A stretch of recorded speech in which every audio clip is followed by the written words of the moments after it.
My father said you needed a wife, the CEO told the single dad across a broken orchard fence. He should have laughed. He should have told her to leave. Instead, Ethan Cole looked at the woman in the tailored suit, then at the farmhouse where his daughter waited beneath a kitchen light, and said something that made Claire Whitmore forget every reply she had prepared. The wind moved through the apple trees. Rain darkened the gravel beneath her shoes. Somewhere behind Ethan's silence was a dead wife, a buried career, and a mistake powerful men had spent years hiding. This is not only a story about romance, it is about grief, second chances, and the moment two people discover that strength was never meant to be carried alone. Stay until the end. You may see love loss and family differently, like the video and comment where you are watching from. Long before Claire Whitmore stood in the rain and told a stranger that her father believed he needed a wife, Ethan Cole had arrived in Valle Crucis with everything he still knew how to protect packed inside an old pickup truck. It was October 4 years earlier, and the mountains were disappearing behind rain. Lucy slept against the passenger window with a red backpack hugged to her chest. She was 6 old enough to understand when adults were avoiding the truth. A drawing stuck out of the front pocket. 3 people stood beneath apple trees, their hands joined under a yellow sun. The orchard road narrowed after the last gas station. Wet leaves shone beneath the headlights as Ethan drove with both hands on the wheel. The farmhouse appeared at the end of a gravel lane. It was larger than Lucy expected and in worse shape than Ethan remembered. The porch leaned toward the yard. Ivy covered half the chimney. A sheet of metal had pulled loose from the roof and lifted with every gust of wind. Beyond the house, rows of old apple trees faded into rain and fog. Ethan switched off the engine. For several seconds, neither of them moved. Lucy woke slowly and wiped a circle of mist from the window with her sleeve. Is this where Mom grew up? Some summers. Did she like it? Ethan looked toward the orchard. She liked the trees. Lucy considered that. Rain clicked against the roof of the truck. Are we staying here? Ethan had answered harder questions in conference rooms filled with attorneys, investors, and men who never looked uncertain, even when millions of dollars were moving beneath their feet. None of those questions had felt as dangerous as the one his daughter had asked in the dark. For tonight, he said. Lucy did not argue. She had already learned that adults use small amounts of time when the future frightened them. Inside the house smelled like damp wood and rotten apples. 2 rooms had power. The kitchen sink produced brown water, then nothing. Lucy stood in the middle of the kitchen wearing her backpack. Do we have heat? Not yet. Do we have beds technically? Do we have cereal? Ethan looked at the boxes stacked beside the door. Yes, then it is not the worst house. He almost smiled. They ate dry cereal from paper cups and slept on the living room floor. Near midnight, rain began dripping through the ceiling into a cooking pot. Lucy watched it from inside her sleeping bag. Dad, I see it. Mom would have put a towel under the pot. Ethan stared at the ceiling. Yes, she would. He found a towel. By sunrise, the rain had stopped, but the roof still dripped. Ethan repaired that first. He climbed onto the shingles before breakfast with a tool belt around his waist and a blue tarp over one shoulder. Lucy stood below in a yellow raincoat holding the ladder, even though he had told her not to. You do not have to stand there, he called down. I know. You cannot stop the ladder if it slips. I know. Then why are you holding it? Lucy looked up. So you know I am here. Ethan stopped moving. The valley below the roof was filled with morning fog. Somewhere among the trees, water fell from branch to branch in soft, irregular taps. All right, he said. Keep both feet on the ground. I already was. He turned back to the roof before she could see his face. The repairs lasted through the fall. Ethan replaced shingles, cleared the chimney, repaired the plumbing, and dug through frozen ground to find a cracked water line. He worked until his shoulders burned. At night, he heated soup and checked Lucy's schoolwork at the kitchen table. The orchard gave him tasks that ended. A pipe leaked, or it did not. A gate closed, or it did not. Grief had no such measurements. Some mornings it was pressure behind his ribs. Other nights it was the sound of Lucy breathing and the knowledge that Nora would never hear it again. He kept working because labor never asked him to explain what he had lost. Lucy started at a small elementary school outside Boone. She spoke very little during her first month. Her teacher said she was polite, observant, and unusually interested in the drainage ditch behind the playground. One afternoon, Ethan found her kneeling beside an orchard row with a notebook. "What are you doing, counting the dead trees?" He looked along the slope. "That is a lot to count. There are 37. You counted already, I counted twice." She showed him the page, each number marked with a small tree. Why, Lucy pressed the pencil against her lip. "If we know which ones are dead, we know where new ones can go." Ethan looked at her for a long moment. "That is true.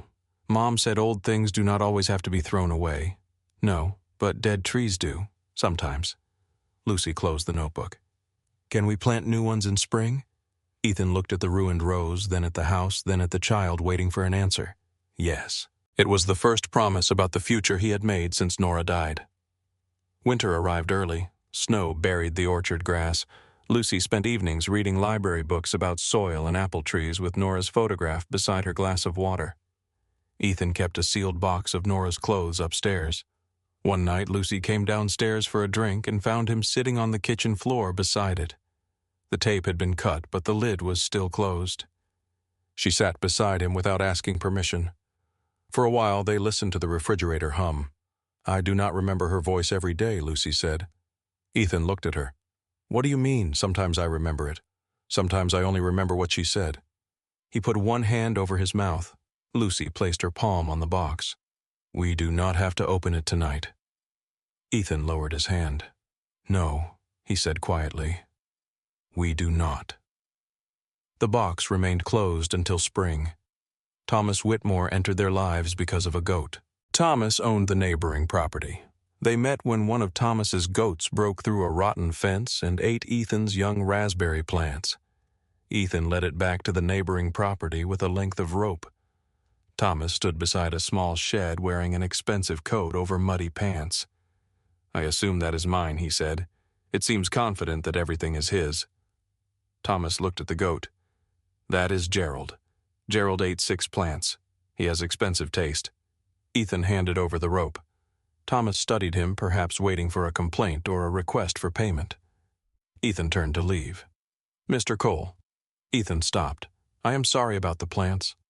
Ethan looked back at the goat. "Gerald is not." The next Friday, Thomas appeared at the fence between their properties carrying 2 metal mugs. "One is coffee," he said. "The other is also coffee, but worse." Ethan accepted the nearest mug. They stood in silence while fog lifted from the river and sunlight reached the lower orchard. Thomas did not ask where Ethan had come from. Ethan did not ask why a retired businessman lived alone in a mountain house with 3 goats and a garden he was clearly incapable of managing. When the coffee was gone, Thomas left. He returned the following Friday. By January, the ritual had become part of the week. Sometimes they spoke about weather. Sometimes Thomas complained about Gerald. Sometimes Ethan explained why the soil near the creek needed willow roots more than another retaining wall. Most weeks, they said almost nothing. Thomas had spent decades in rooms where silence was a tactic. With Ethan, it felt like permission. The first time Ethan revealed too much happened in March. Thomas mentioned that one of his former clinics had begun experiencing medical supply shortages. The shipments were arriving on schedule, but certain locations still ran out before the end of each month. "They keep showing me delivery costs," Thomas said. "Everything looks normal." Ethan stared across the orchard. "They are measuring cost per shipment." Thomas turned toward him. "They should measure cost per patient day.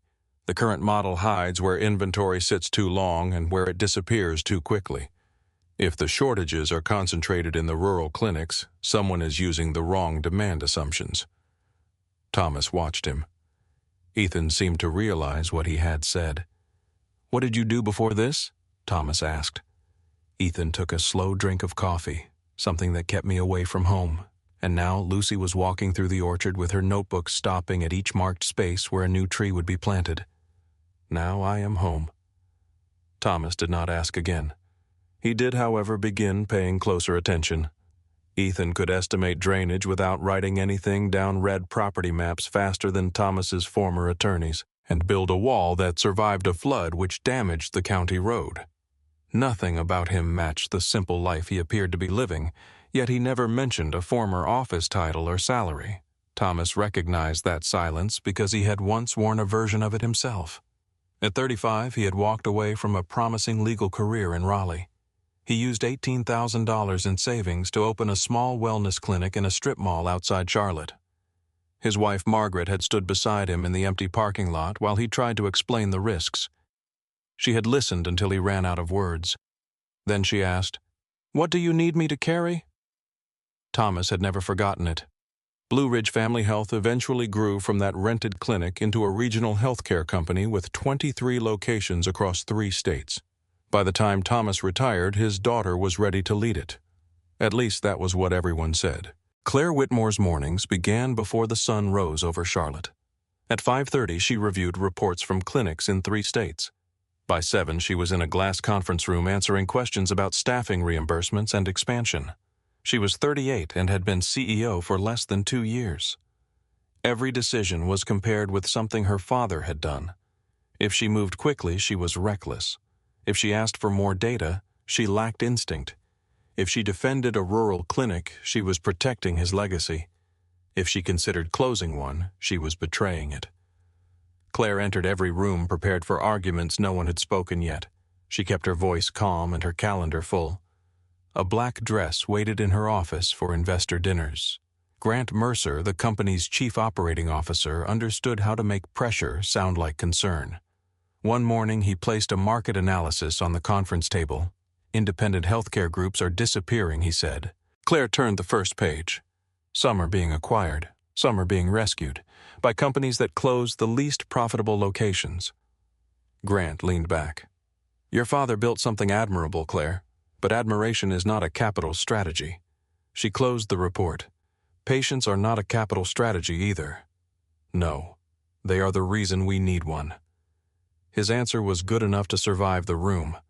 That was what made Grant dangerous. He rarely lied when a carefully selected truth would do more work. Claire visited Thomas once a month, driving from Charlotte with groceries he had not requested. Thomas would pretend he needed help with something. Claire would pretend she believed him. On one visit, she found him repairing a garden cart with the wrong wrench. "You could pay someone to do that." "I did," Thomas said. She moved to Charlotte and became impossible to schedule. Claire took the wrench from him. That evening, they sat on the porch while the mountains darkened. Across the valley, Ethan was replacing fence posts. Lucy followed several yards behind him, carrying a bucket of metal staples with both hands. Claire watched them without meaning to. "Does he ever hire anyone?" she asked. "No." "Does he ask for help?" "No. That is not a virtue." "I did not say it was." Thomas sipped his tea. Claire's phone lit up beside her. She checked it, answered 2 messages, and placed it face down. A minute later, she turned it over again. Thomas looked toward Ethan. "That man needs a wife." Claire slowly lowered the phone. "What exactly are you suggesting?" "I am not suggesting anything. You just said he needs a wife. I said what I said, Dad." Thomas watched Ethan straighten a fence post while Lucy checked it with a small level. "Some people get so used to carrying everything alone that they forget strength can be shared." Claire followed his gaze. "You do not know anything about him. I know enough." "And you think I should drive over there and introduce myself?" Thomas looked amused. "I did not say your name. You did not have to." The porch light came on behind them. Claire stood. "This conversation is ridiculous." "Probably. I have a company to run, I know, and he appears to have an orchard to rebuild." "Yes." Claire picked up her phone. Thomas did not stop her as she went inside, but later alone in the guest room, Claire stood at the window and looked across the dark valley. A single kitchen light glowed in Ethan's farmhouse. 2 silhouettes moved past it, one tall, one small. She remembered her mother in an empty parking lot asking what needed to be carried. The next morning, Claire found a legitimate business reason to visit the orchard. Blue Ridge Family Health owned a neglected parcel beside Thomas's land. The access easement had never been fully clarified. There were old maintenance obligations, disputed boundary lines, and a creek that no longer followed the path shown on the company map. Operational questions, Claire told herself. Nothing more. She put the property file in her SUV and left before Thomas came downstairs. The mountain road was still wet from overnight rain. Mist hung between the trees. As Claire turned onto Ethan Cole's gravel lane, she saw him at the broken gate with a hammer in his hand, working as if the world had never once asked him to be anyone else. The gravel shifted beneath Claire's tires as she slowed near the broken gate. Ethan did not look up immediately. He drove the new rail into place with 2 measured strikes, checked the hinge, then rested the hammer against the post. Only after the gate swung cleanly did he turn toward her. Claire stepped out with the property folder tucked beneath one arm. Morning fog still hung low over the orchard. Drops of water clung to the grass and darkened the toes of her boots. Ethan noticed the boots. "You came prepared. I learned quickly. Most people say that before the ground gives away." Claire closed the car door. "Good morning to you too." A faint line appeared near his mouth. It was not quite a smile. She walked toward the gate and placed the folder on the top rail. "I reviewed the easement documents. And you were right about the original filing."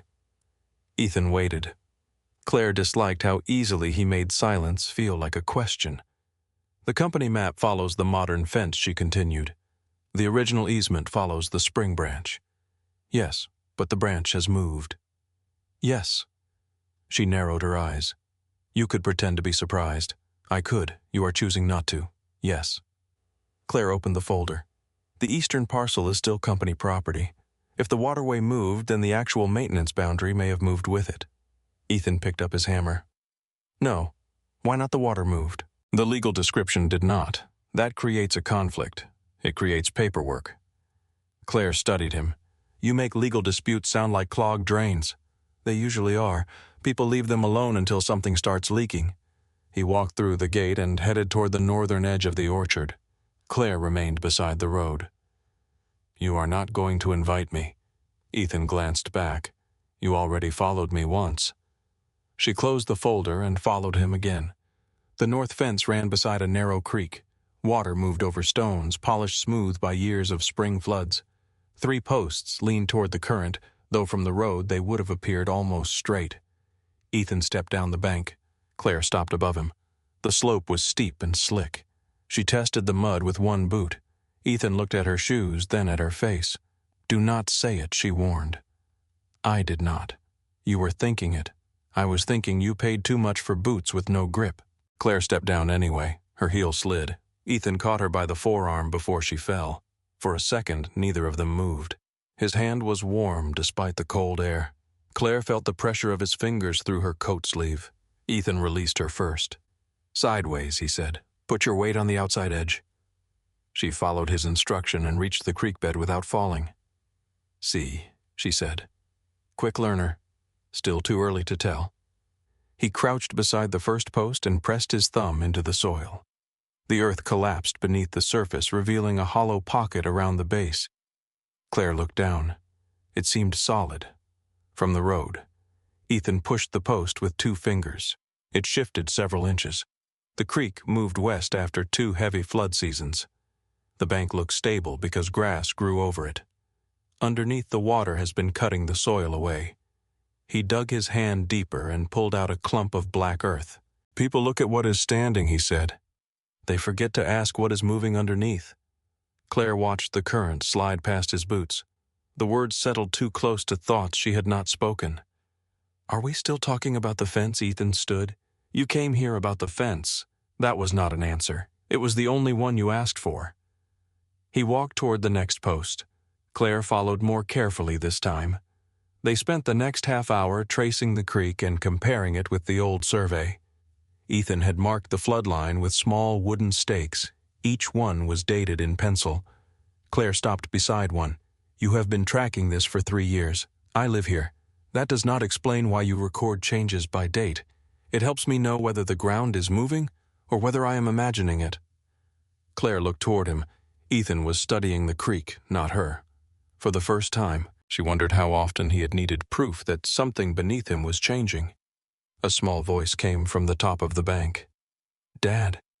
Lucy stood above them, holding a plate covered with a dish towel. Her dark hair had been braided over one shoulder. A pencil was tucked behind her ear. Ethan climbed toward her. "What is that lunch?" "It is 10:30. You skipped breakfast. I had coffee. That is not food." Lucy looked past him at Claire. Her expression did not change, but she took in every detail. The boots, the coat, the folder, the mud on Claire's left hand. "I made 3, she said. Ethan glanced at her. "You knew she was here. You brought 2 water bottles." Claire looked at Ethan. He did not appear embarrassed. Lucy lifted the towel. 3 grilled cheese sandwiches sat on the plate. She handed one to her father and kept one for herself. The third remained between them. Claire waited. Lucy did too. Finally, Claire reached for it. "It has mustard," Lucy said. "I like mustard. Dad does not." Claire looked at Ethan. "That sounds like his problem." Lucy's mouth moved slightly. Ethan saw it. The change in his face was immediate and almost startling. The guarded stillness loosened. His eyes warmed.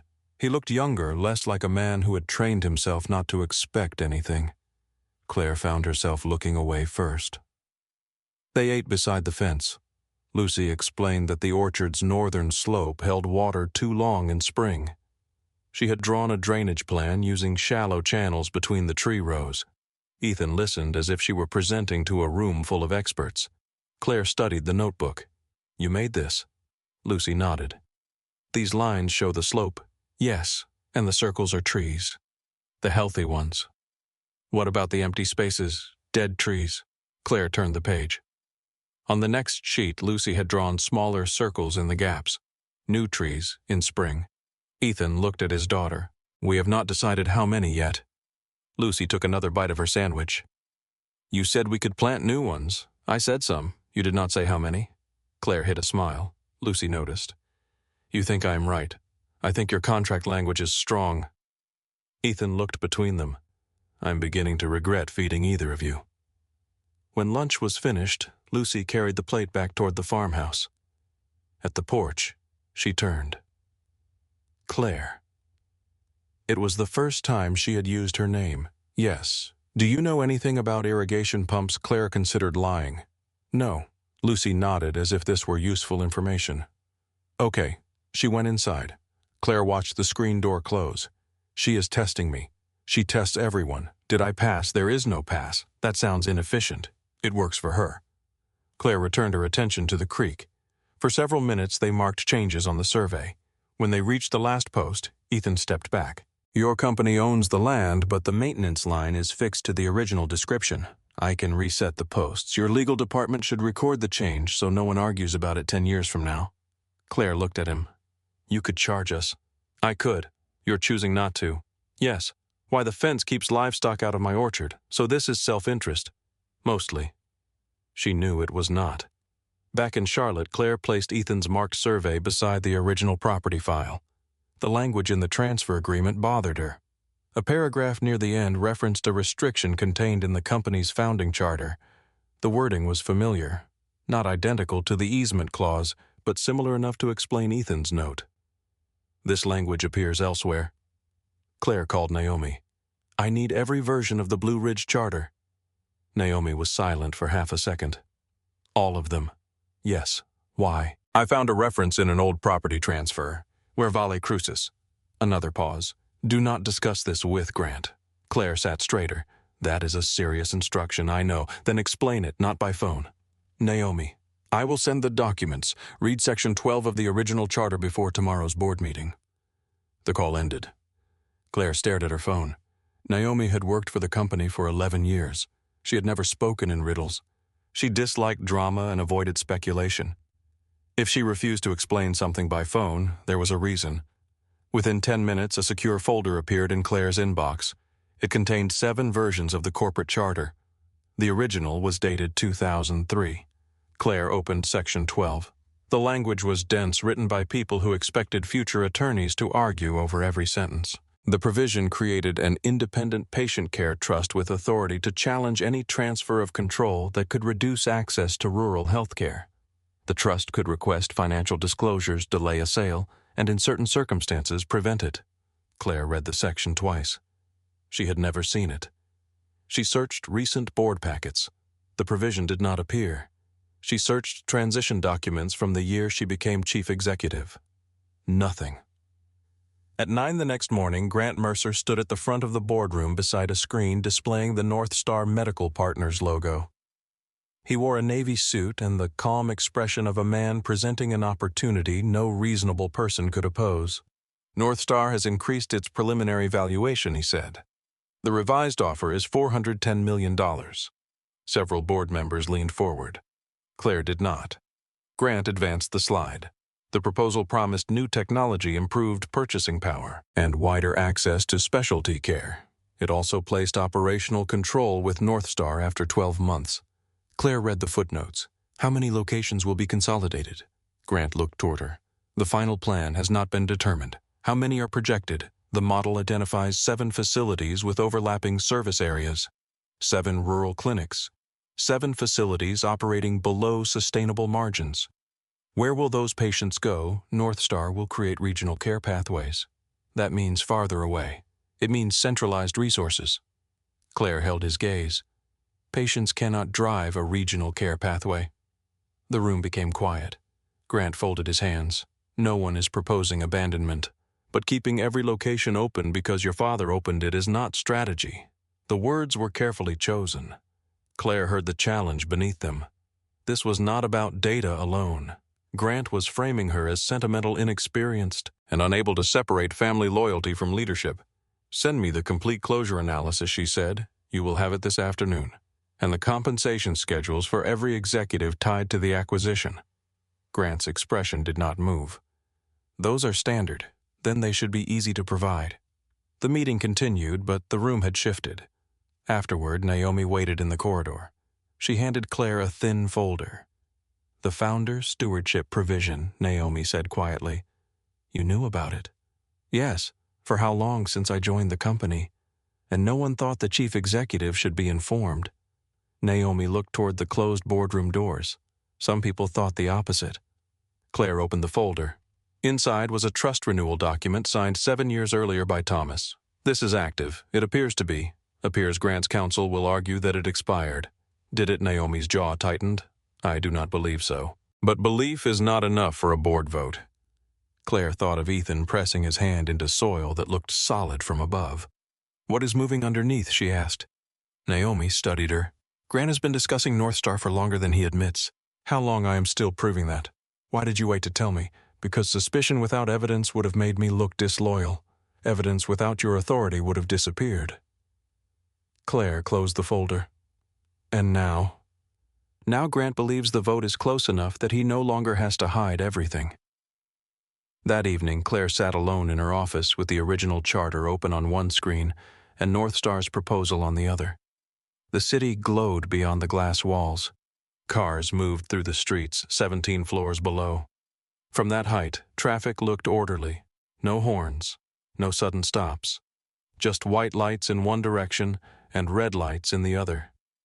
Her phone displayed 3 missed calls from Grant. She ignored them. Instead, she opened a new message to Ethan. Are you free for coffee? She read it and deleted it. Would you be willing to discuss something confidential, too formal? Coffee. Saturday. Boone. She sent it before she could improve it. His reply came 15 minutes later. 7:30. I will be the one dressed like I work for a living. Claire looked at the message. Then she laughed alone in her office. The cafe in downtown Boone was half full when she arrived. Ethan sat at a corner table by the window. His work boots were muddy. 2 cups of black coffee waited between them. Claire removed her coat.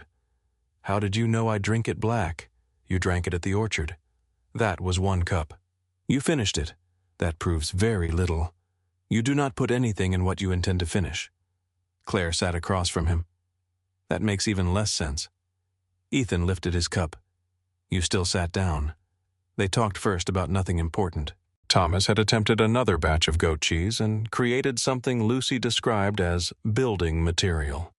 A bear had knocked over 2 trash cans behind the general store. Lucy wanted to redesign the orchard irrigation system before she had learned enough algebra to calculate the pressure. Claire found herself laughing. It surprised her every time. Ethan did not perform for her. He did not fill every silence. When she spoke, he looked at her as though he had nowhere else to be. After nearly an hour, he asked, What keeps you awake about the company? Claire reached automatically for the answer she used in interviews. Market pressure, employee retention, sustainable growth.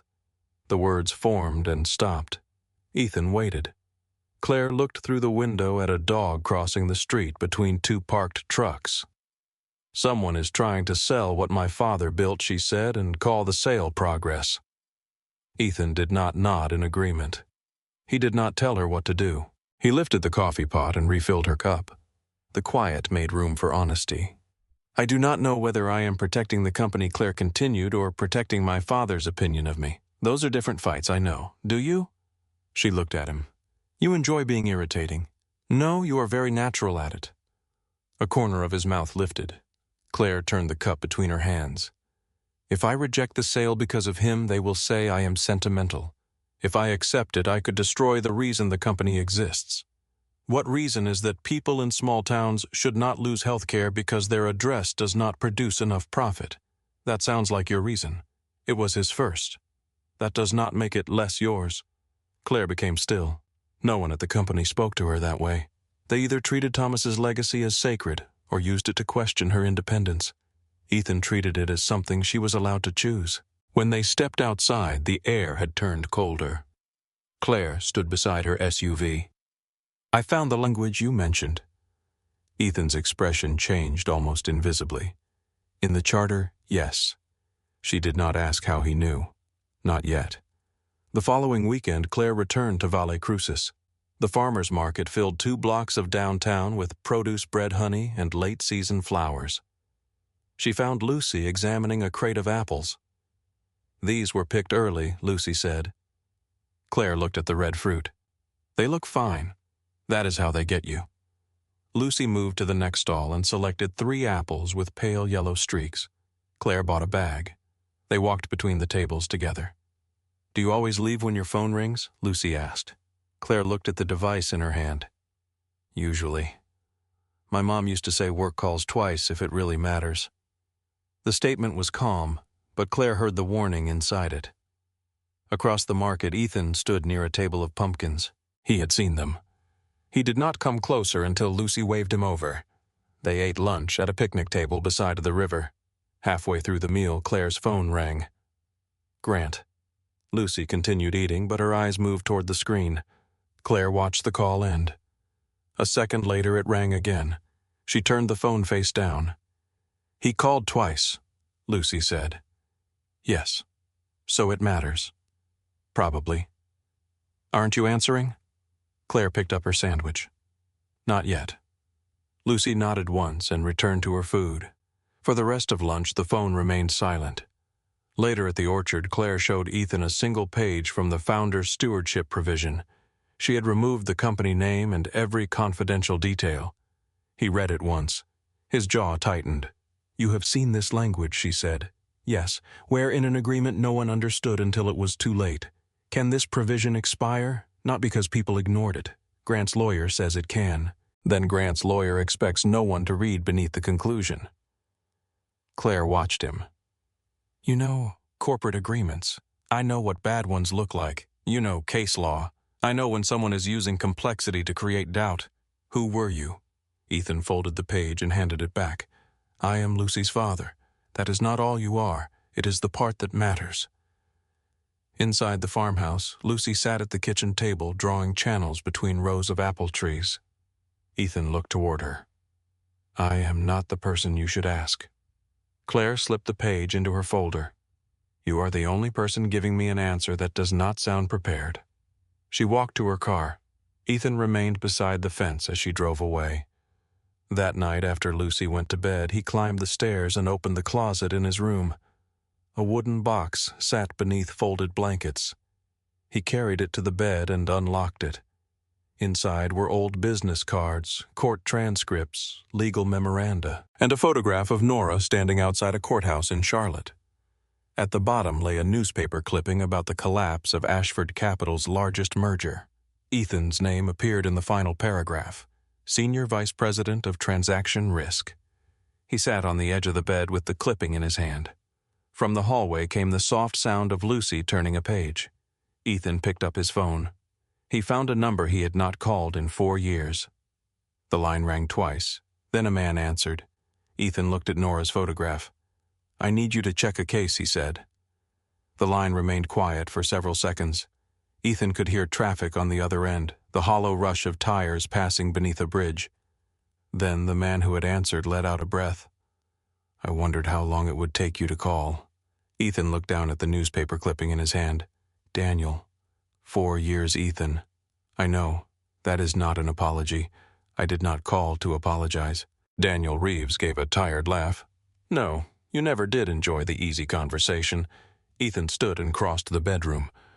Through the window, the orchard was black beneath the moonlight. One lamp burned downstairs where Lucy had left her book open on the kitchen table. I need you to look at a North Carolina case involving a founder protection clause, Ethan said. What company I cannot tell you. Then tell me the language. Ethan read the key portion from memory. He described the patient care trust, the transfer restriction, and the argument that the provision had expired because it had not appeared in recent board minutes. Daniel stopped interrupting. When Ethan finished, there was a long silence. Who drafted the opinion saying it expired, I do not know. But you know it is wrong. I know it feels familiar. That is not the same thing. No. Daniel heard the hesitation. You already looked at it yourself, yes, and one of the cases they are relying on was challenged later. I cannot find the final disposition. You still remember how to search. Some things do not leave. Neither do some people.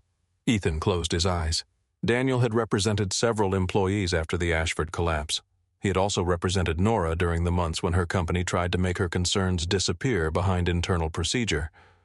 He was one of the last people who had spoken to her on the night she died.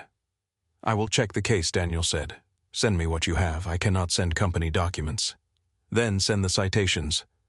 Ethan wrote down an old secure address and ended the call before Daniel could ask another question. He remained beside the window. For 4 years he had treated Charlotte like a country he had survived and sworn never to enter again. Its towers, courtrooms, polished lobbies, and underground parking garages belonged to another man.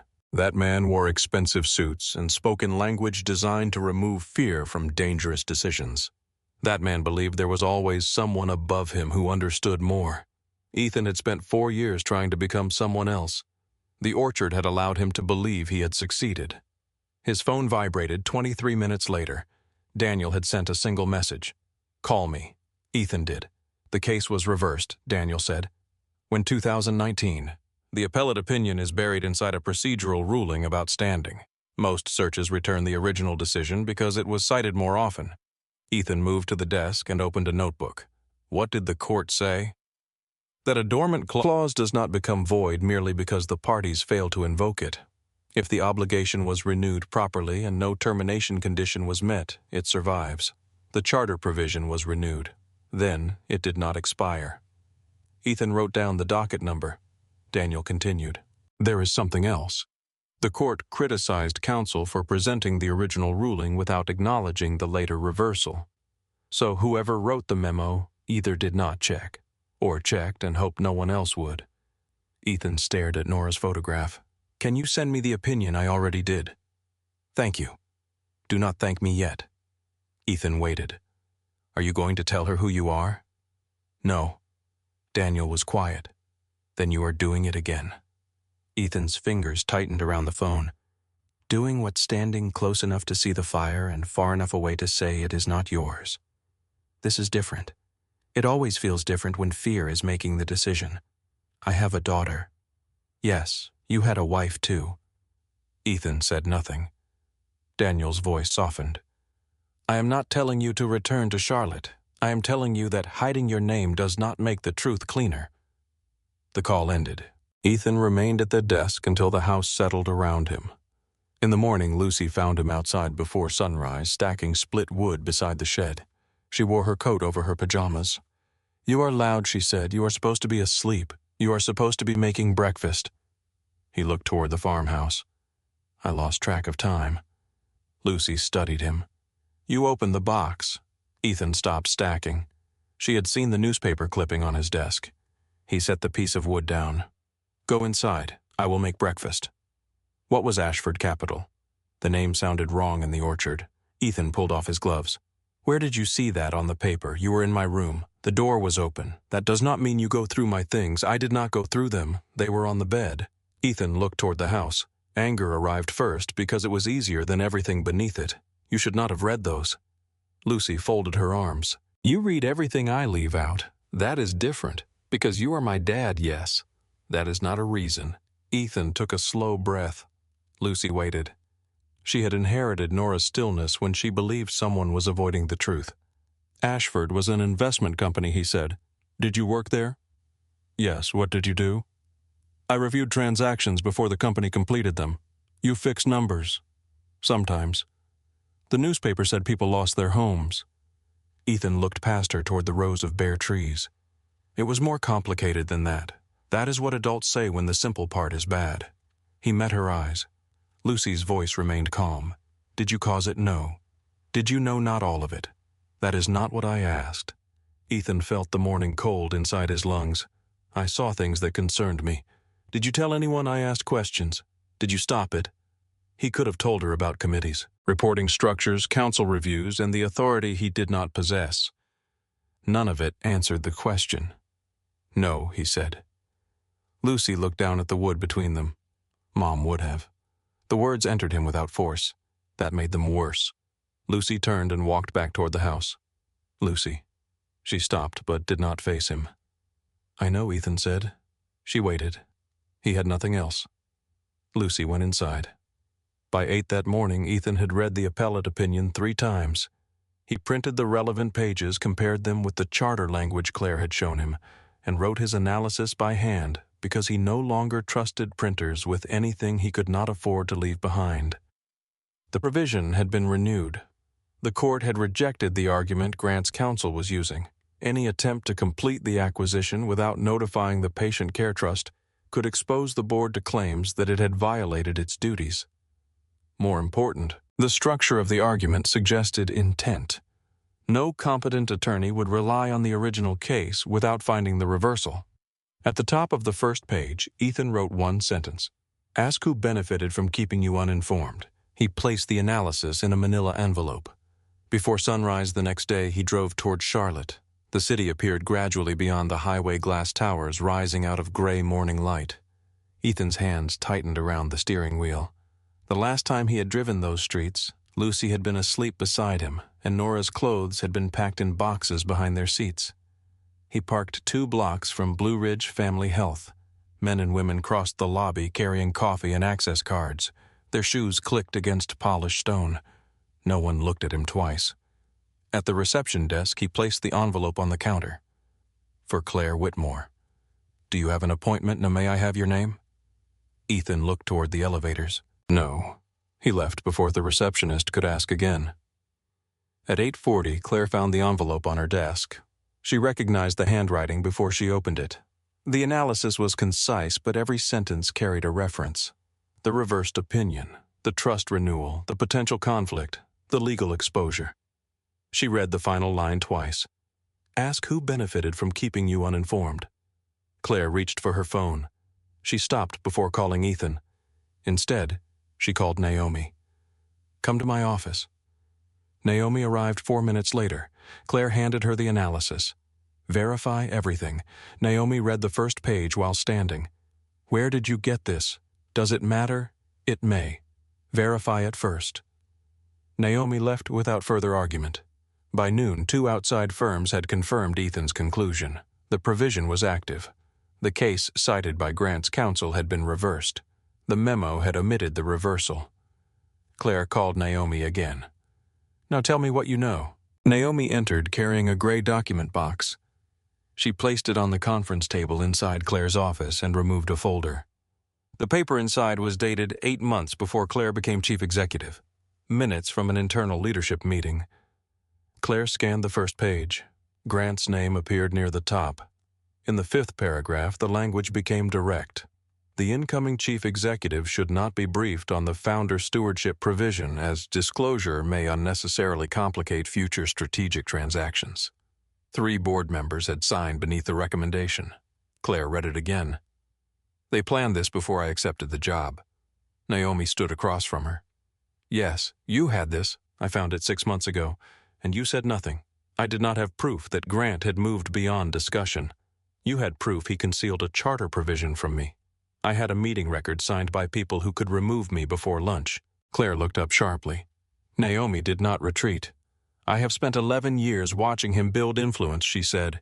He never asks anyone to break a rule in a room where the request can be recorded. He makes people believe the rule is unnecessary, outdated, or inconvenient. Then he waits for them to cross the line on their own. Claire closed the folder. You waited for me to have enough authority. I waited for you to decide whether you wanted to use it. The answer angered Claire because it was fair. She looked out at the city. Who else knows Grant? The 3 directors who signed it. Possibly North Star. What does Grant receive if the sale closes? I requested the executive compensation schedules. He has delayed them twice. Get them. I will need access to the discretionary accounts. Take it. Naomi's expression changed slightly. Those accounts report through the chief operating officer. Not anymore. Claire carried the folder to Grant's office herself. His assistant stood when she entered. He is on a call. He can end it. Grant opened the door before the assistant could respond.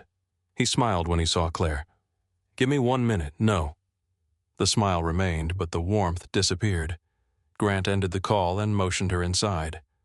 Claire closed the door. She placed the concealed meeting record on his desk. You knew the provision was active.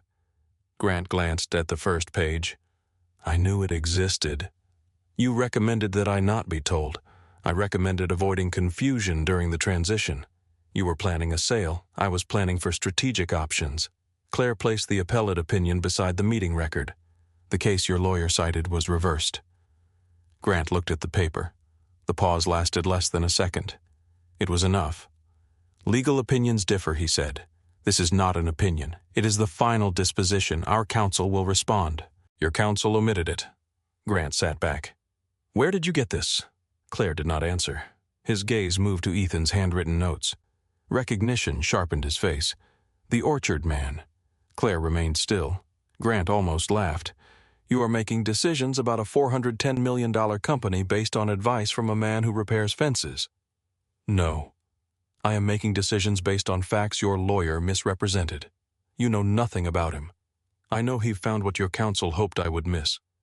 Grant's fingers rested lightly on the desk. Men do not erase their professional lives because they are humble, Claire. You investigated him. I protect this company. You used company money to investigate a private citizen. I investigated an undisclosed influence on the chief executive. Claire leaned toward him. He is not the problem in this room. Grant's expression cooled. You are too close to this, to the company, to your father, to the idea of what he built. Now, to this man. Claire gathered the papers. Send me every compensation agreement tied to North Star by the end of the day. And if I refuse, then Naomi will retrieve them from the accounts directly. For the first time, Grant looked uncertain. Claire walked out. She drove to Valle Crucis that evening. Rain began outside Statesville and followed her into the mountains. By the time she reached Ethan's orchard, the gravel road had become a dark ribbon of mud. A single porch light burned above the steps. Ethan sat beneath it with his elbows resting on his knees. He was not reading or working. He looked like a man who had known she would come but had refused to call that knowledge waiting. Claire crossed the yard carrying the analysis. He watched her approach. She stopped at the foot of the steps. Who are you? Rain tapped against the porch roof. Ethan looked at the pages in her hand. You verified it? Yes. Then the analysis is sound. That was not my question. He turned his gaze toward the orchard. Claire climbed one step. You knew how to read the charter. You knew the case was wrong. You knew exactly where to look. Ethan did not move. Who are you, Lucy's father? Not do that. His eyes returned to hers. Do not use your daughter to avoid answering me. The words landed hard. Claire saw it, but she did not take them back. Ethan stood. For a moment she thought he might walk inside. Instead, he opened the screen door and spoke quietly. Lucy is asleep. Claire followed him into the kitchen. The room was warm. A book lay open beside a glass of water. Lucy's irrigation drawings covered one end of the table. Ethan took an old wooden box from the top of a cabinet. He placed it between them and opened it. Claire saw the business cards first. Ethan Cole, Senior Vice President. Transaction Risk, Ashford Capital. Beneath them were court transcripts and news clippings. Claire looked up. You worked at Ashford for 9 years. Ashford collapsed after the Hollis merger. Yes. She remembered the headlines. Pension losses, small companies ruined, years of lawsuits. What happened? Ethan remained standing. I reviewed the transaction structure, one level below final approval. He removed a document from the box. The merger shifted debt into subsidiaries that could not support it. The risk was buried in covenant language and side agreements. I saw pieces of it. You reported it, I asked questions. That is not the same thing. No, his answer held no defense. The people above me said the structure was normal. Council approved it, the board approved it. I told myself they understood what I did not. And they did not. They understood exactly what they were doing. Claire looked at the documents. What happened to you? Nothing. The word was almost a whisper. That was part of the problem. I kept my job. I received a retention payment. Other people lost everything. He picked up the photograph of Nora outside the courthouse. Nora worked in compliance for one of the firms connected to the merger. She found communications showing executives knew the smaller companies would fail. She reported them. Yes. What did they do? They moved her to another division, cut her access, called her difficult. Then they made her spend months proving she had not misunderstood what she had already documented. Ethan's thumb moved over the edge of the photograph. She was driving home from a deposition when she died. Claire became still. Was it connected? She fell asleep at the wheel. He looked at her. I do not say the company killed her. You do not have to. No. The kitchen clock ticked above the sink. Ethan placed the photograph back in the box. I left Charlotte because I could not keep being the man who saw the edge of something wrong and waited for someone more important to speak. Claire looked toward Lucy's drawings. But you saw what Grant was doing. Yes, and you spoke without giving you my name. Claire stepped closer to the table. That is not the same as standing beside me. Ethan's expression tightened. I have a daughter who has already lost one parent. And you think disappearing inside your own life protects her?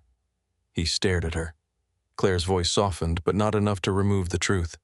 You are there for Lucy every day, I can see that, but being present is more than staying in the same house. You do not know what she needs. No. But I know what it feels like when everyone decides your strength means you can carry everything alone. Ethan looked toward the dark window. My father told me I could handle the company. The board told me I could handle the pressure. Grant told me I could handle the transition.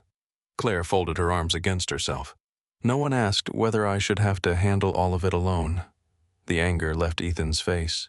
Claire looked at the wooden box. I do not need you to save my company, I know. I need the truth before someone uses my trust against me. I gave you the truth. You gave me evidence. You kept yourself outside it. Ethan sat down. Rain moved against the windows in waves. Claire took the chair across from him. For several minutes, neither spoke. The distance between them was the width of the kitchen table. It felt smaller than the space at the fence and larger than the road between Charlotte and the orchard. Finally, Ethan said Nora was the brave one. Claire looked at him. She acted. So did you. Too late. This time you did not. He lowered his eyes. Claire did not reach for him. She understood that comfort offered too quickly could become another way of refusing to see the wound. My whole life, she said, people have told me I am strong enough to handle things. You are. That is not always a kindness. Ethan looked up. No, he said. It is not. A floorboard creaked in the hallway. Lucy stood near the kitchen doorway in her pajamas. Her eyes moved from Ethan to Claire, then to the open box on the table. No one spoke. Lucy walked to the counter, filled a glass with water, and returned to the hallway. Before disappearing, she looked at Ethan. Mom would have helped her. The bedroom door closed softly. Ethan remained motionless. Claire rose. I have an emergency board meeting in 2 days. Ethan stood as well. I will send anything else Daniel finds. Daniel, my former attorney. Claire nodded. At the door, she turned back. You do not have to become the man you were. Ethan waited. But you cannot spend the rest of your life proving you are not him. She stepped into the rain. Grant Mercer received the second investigative report the following morning. It contained the deposition he had been looking for. Ethan Cole had admitted under oath that he identified warning signs before the Hollis merger and failed to escalate them beyond his direct superiors. Grant read the passage twice. Then he added it to the board packet beneath a photograph of Ethan standing in the orchard. At the top of the page, he typed 5 words, undisclosed influence on the CEO. He sent the packet to every voting member of the board. The board packet reached Claire's inbox at 6:12 the next morning. She was already awake. Rain streaked the windows of her Charlotte apartment, turning the city lights into long, blurred lines across the glass. Her coffee sat untouched beside the laptop. She opened Grant's message. The subject line read, "Urgent governance concern." The first page contained a photograph of Ethan standing beside the orchard fence. He wore an old work shirt, one hand resting on a post, his face turned partly away from the camera. Beneath the photograph was his former title at Ashford Capital, Senior Vice President of Transaction Risk. The next page included an excerpt from his deposition. I identified several provisions that concerned me. I raised those concerns with direct supervisors. I did not pursue them beyond the established reporting structure. Grant had highlighted the final sentence. Claire read the entire excerpt, then she read the pages before and after it. The context had been stripped away. Grant had removed the sections where Ethan described the misleading assurances from senior counsel, the altered risk reports, and the pressure placed on employees who challenged the transaction. What remained was not false. It was simply arranged to make the truth point in the wrong direction. Claire closed the document and called Naomi. Naomi answered on the first ring. "You saw it," Claire said. "Yes. How many people received it?" "All voting directors, outside counsel, the chair of the Patient Care Trust." Grant sent it without authorization. He labeled it a governance disclosure. Claire stood and crossed to the window. Traffic was beginning to gather on the street below. "He wants the meeting to become about Ethan. He wants the meeting to become about your judgment." Claire watched a city bus stop beneath the building. "Can he prove Ethan advised me? He can prove Ethan wrote the analysis. That analysis was independently verified." "I know. The board knows. They know now. Grant is betting that fear will reach them before the facts do." Claire returned to her desk. "What did you find in the compensation accounts?" Naomi was quiet. "Enough. How much?" "Grant received $6.8 million in cash and North Star shares if the acquisition closes before the end of the quarter." Claire stopped. "That was not disclosed?" "No. To the compensation committee, no. To the board, no." "How did he hide it?" "The agreement was executed through a consulting subsidiary controlled by North Star. It was described as a transition services contract." Claire looked at the board packet again.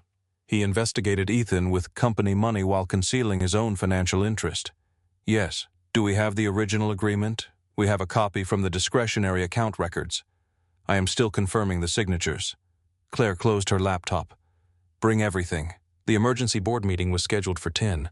At 8:30, Claire entered the Blue Ridge Family Health Building through the main lobby. Reporters were already outside. Someone had leaked the North Star negotiations. Camera crews stood behind metal barriers. Microphones appeared as Claire stepped from the car. "Ms. Whitmore, is the company being sold? Did an outside advisor influence your decision? Is the board considering your removal?" Claire did not stop. Inside, employees had gathered near the security gates. Conversations ended as she passed. Some looked worried.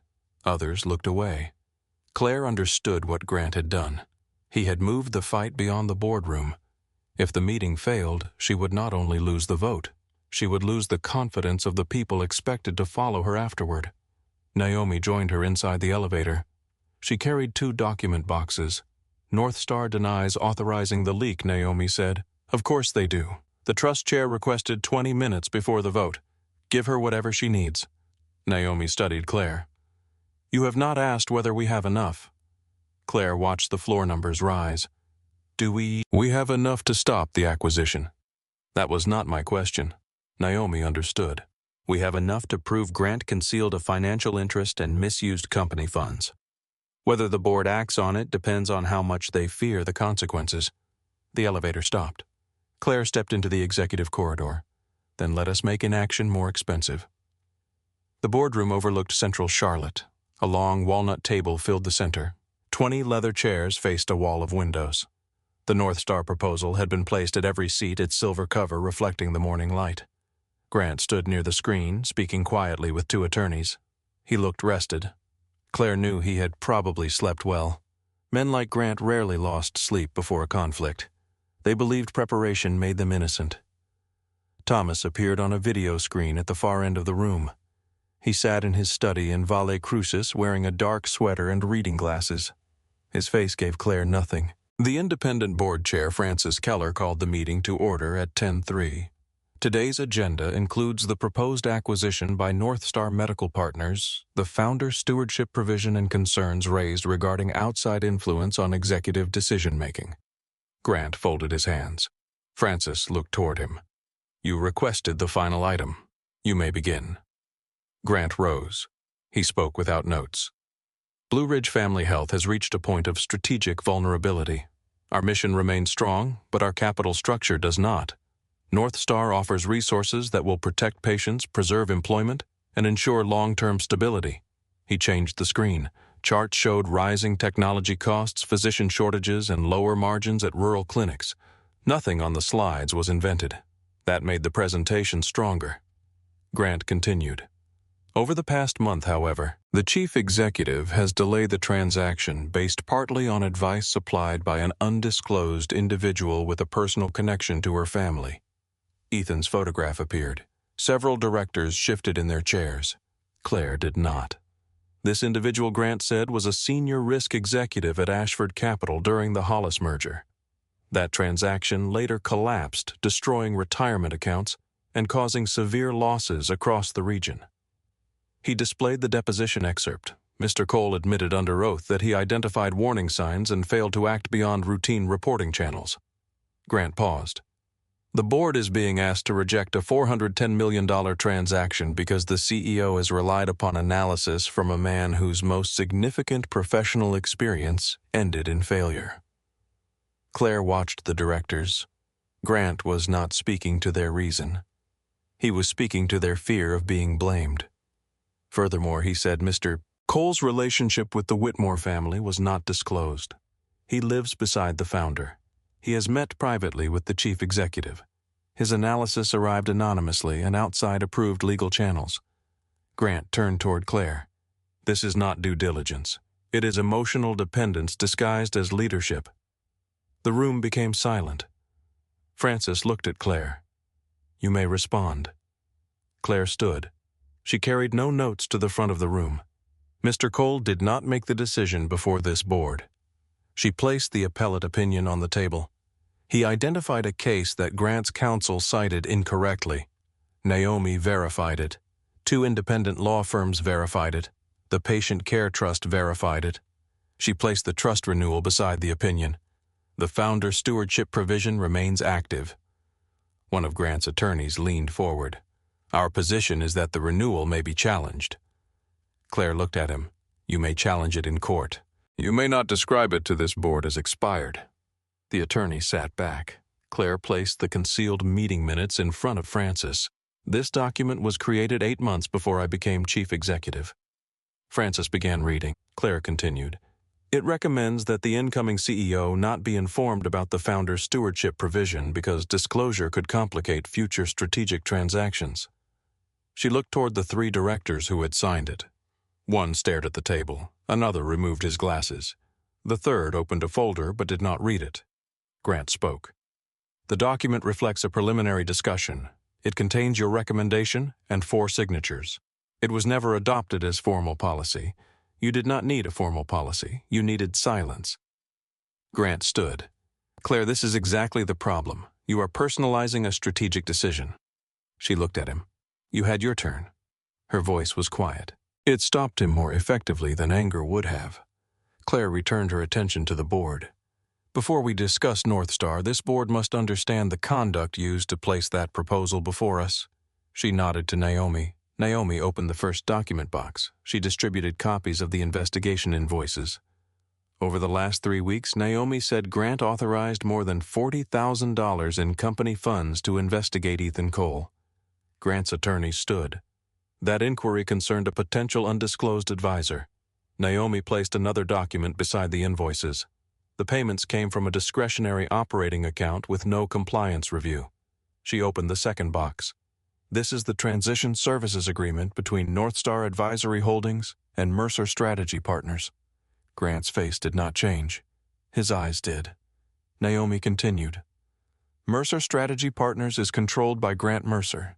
If the acquisition closes before the end of the quarter, the agreement provides $6.8 million in cash and equity compensation. A director near the window looked up sharply. Was this disclosed to the compensation committee? No, Naomi said.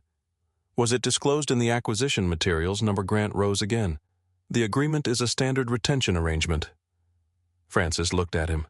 Then why was it executed through a separate company for tax and administrative purposes? Why was it not disclosed? The terms were not final. Naomi opened to the signature page. They were signed 11 days ago. Grant looked toward Claire. She saw the calculation behind his eyes. He was searching for the part of the room he could still control. He found it in fear. None of this changes the company's financial position, he said. Rejecting Northstar does not create capital. It does not solve staffing shortages. It does not modernize our systems. He moved toward the screen. Everyone in this room understands the truth. Rural healthcare is expensive. Sentiment does not keep clinic doors open. Claire let the words remain. Grant was right about enough of it that dismissing him would be a mistake. She returned to her seat and opened a blue folder. He is correct, she said. Several directors looked at her. Rejecting Northstar does not solve our capital problem. Grant's posture relaxed slightly. Claire removed the first page. That is why I am not asking this board to preserve the company exactly as it is. She passed copies around the table. The proposal had been prepared over the previous 36 hours with Naomi, the finance team, 3 clinic directors, and the Patient Care Trust. It included a partnership with a nonprofit hospital network, a rural access bond initiative, reduced executive incentive pools, a slower technology rollout focused first on clinical need, independent review of every future acquisition. Claire continued.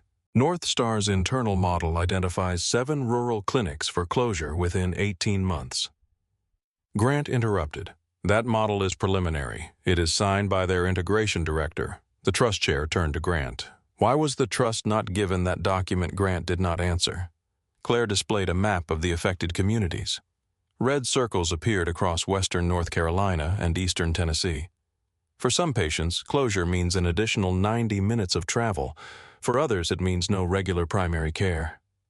She looked around the table. We do need capital. We do need better systems. We do need to change. Claire placed both hands on the table. But transferring the problem to people without a boardroom is not a solution. The directors studied the alternative plan. Questions followed. The finance chair challenged the bond assumptions. Claire answered. A physician director questioned whether the nonprofit partner could provide enough specialists. Claire cited the signed letter of intent. Another director asked how much executive compensation would be reduced. Mine by 40% in the first year, Claire said. The room quieted again. Grant leaned back. And if the plan fails, Claire looked at him, then my name will be attached to the failure. She let the sentence settle. Not a subsidiary. Not a consulting agreement. Mine. For the first time that morning, Grant had no immediate response. Francis called for a short recess before the vote. Claire stepped into the corridor. Her hands began trembling only after the door closed behind her. She pressed them against the cool surface of the wall. Naomi approached. You were right about the room, Claire said. They are afraid. So am I.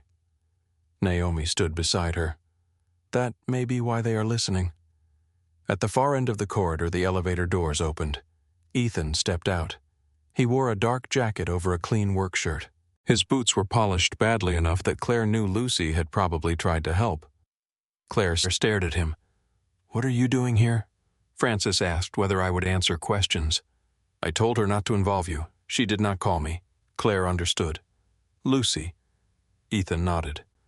What did she say that being there for her does not mean hiding from everyone else? Claire looked at him. Smart child.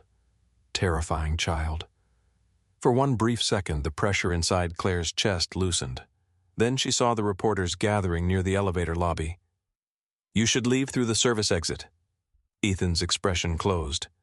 You do not want me seen here. That is not what I said. It sounded close. Claire stepped nearer. I do not want Lucy's life turned into a headline because you helped me. He held her gaze. The tension left his shoulders. Claire lowered her voice. You came. I almost did not, but you did. The boardroom door opened. Francis appeared. We are ready for Mr. Cole. Ethan entered alone. The directors watched him cross the room. His discomfort was visible, but so was his refusal to retreat. Grant stood before Ethan had taken his seat. "Mr. Cole, did you write the anonymous analysis provided to Claire Whitmore?" "Yes." "Did you disclose your former position at Ashford Capital?" "No." "Did you fail to prevent the Hollis transaction?" "Yes." The answer moved through the room. Grant had expected explanation. Ethan gave him none. "Then why should this board trust your judgment?" Ethan looked at the directors. "You should not." Grant paused. Ethan continued. "You should verify every word I gave Ms. Whitmore." He indicated the documents on the table. She did. Grant stepped closer. "You identified warning signs at Ashford and failed to escalate them." "Yes." "People lost their homes." "Yes." "And now you present yourself as an authority on corporate integrity." "No." Ethan's voice remained level. "I present myself as someone who knows what it costs when intelligent people use procedure as a reason not to ask another question." Grant's jaw tightened. "You left the industry. I left my life. That was your choice." "Yes. Then perhaps you should have stayed out of this company." Ethan looked at Claire. "No." The single word was quiet. It carried farther than anything Grant had said. "I stayed out," once Ethan continued. "I told myself I had asked enough questions. I told myself people with more authority understood the risk. I was wrong." He turned back to the board. Grant's memo depended on the same habit. He did not need everyone to believe him. He needed them to assume someone else had checked. Francis looked toward the company's outside counsel. Did anyone independently verify the cited case before Mr. Cole raised it? The attorney hesitated. No. Grant returned to his seat. Ethan stood to leave. Claire watched him reach the door. "Mr. Cole," Francis said. He turned. "Why did you send the analysis anonymously?" Ethan looked toward the windows. "Because I wanted the truth used without my failure attached to it." "And why are you here now?" His eyes moved to Claire. "Because those are both mine." He left the room. Francis waited until the door closed. Then she called for the vote. The first motion rejected the North Star acquisition. 7 directors voted in favor of rejection. 2 voted against it. 1 abstained. The second motion suspended Grant from all executive authority pending an independent investigation. It passed 8-1. The third motion gave the Patient Care Trust permanent representation in future transactions involving control of the company. It passed unanimously. One of the directors who had signed the concealed recommendation resigned before the meeting ended. The other 2 requested separate counsel. Grant remained seated while security collected his access card. He looked at Claire as though he were memorizing her. "This will not end today," he said. Claire gathered her documents. "No." She met his eyes. "But your control of it did." Outside reporters crowded the main entrance. Naomi arranged for Claire and Ethan to leave through a service corridor beneath the building. The hallway smelled faintly of concrete and cleaning solution. Ethan waited near a steel door. Claire approached. For several seconds they stood beneath the harsh ceiling lights. There was no orchard, no rain, no mountain silence to soften the moment. "I do not need you to rescue me," Claire said. "I know. I need you to stop deciding for me what I can survive." Ethan looked down. "I do not know how to do this. Neither do I." She stepped closer. The space between them disappeared until one breath would have changed everything. Ethan's hand moved slightly, then stopped. "Lucy comes first," he said. Claire felt the words as both truth and distance. She should. He looked at her, searching for disappointment, anger, or demand. She gave him none. Claire opened the service door. Cold air entered the corridor. "I am not asking you to choose between us." Ethan remained inside. Claire stepped out. "But I will not stand outside a locked gate forever." She walked toward the waiting car without looking back. That night, Ethan returned to the orchard after dark. Lucy sat at the kitchen table with a book open in front of her. She looked up as he entered. "Did you tell her Ethan removed his jacket? Tell her what Lucy closed the book. You are very smart about contracts." She carried her glass to the sink. "You are not very smart about people." Then she went upstairs, leaving Ethan alone beneath the kitchen light. Ethan remained in the kitchen after Lucy went upstairs. Her book lay where she had left it open to a page about root systems. A glass of water stood beside it, half full. On the refrigerator, one of her orchard drawings had been held in place by a magnet shaped like an apple. "You are not very smart about people." The words were not cruel. That was why they stayed.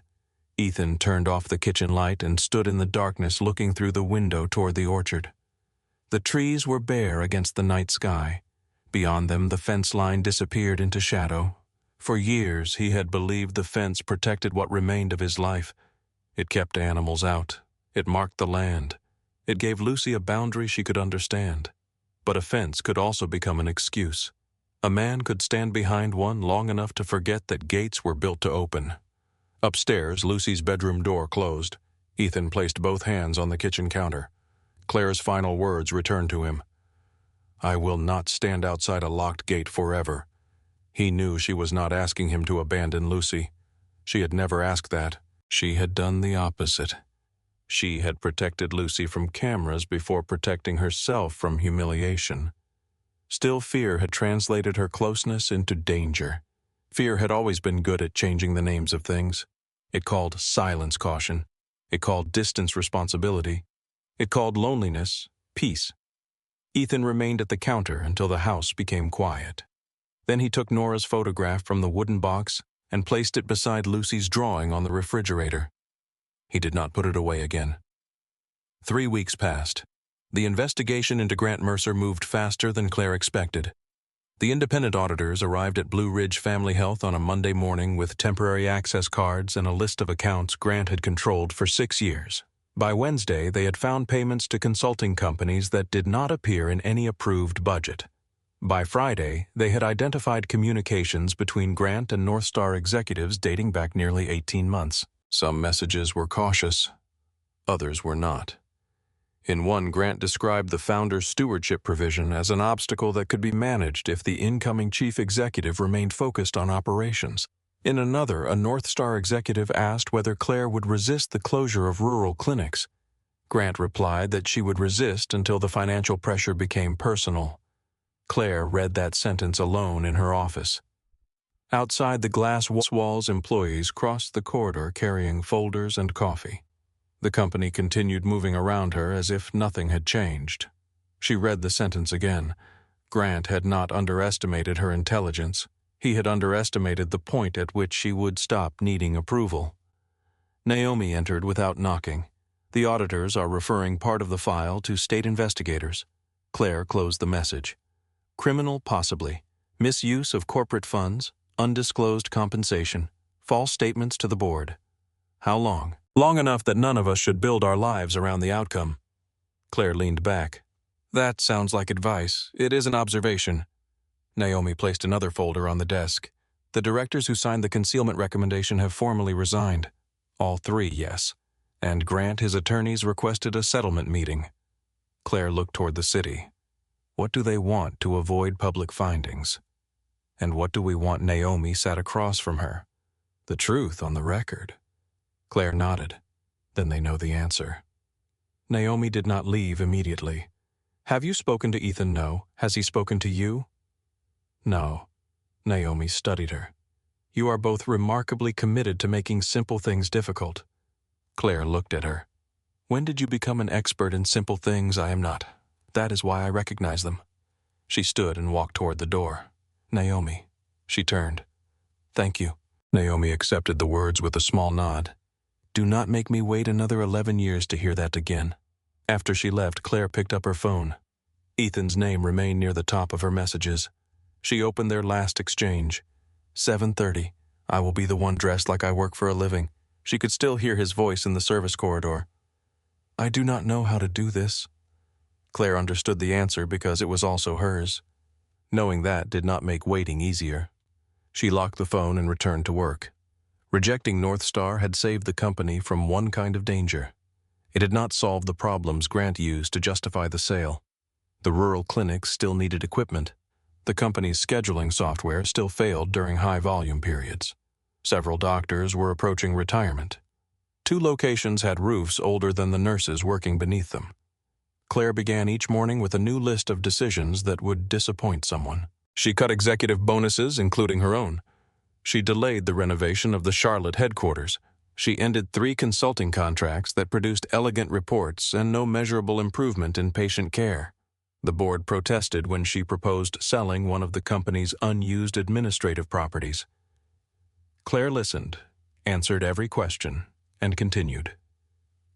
The alternative plan she presented during the emergency meeting became real, one difficult conversation at a time.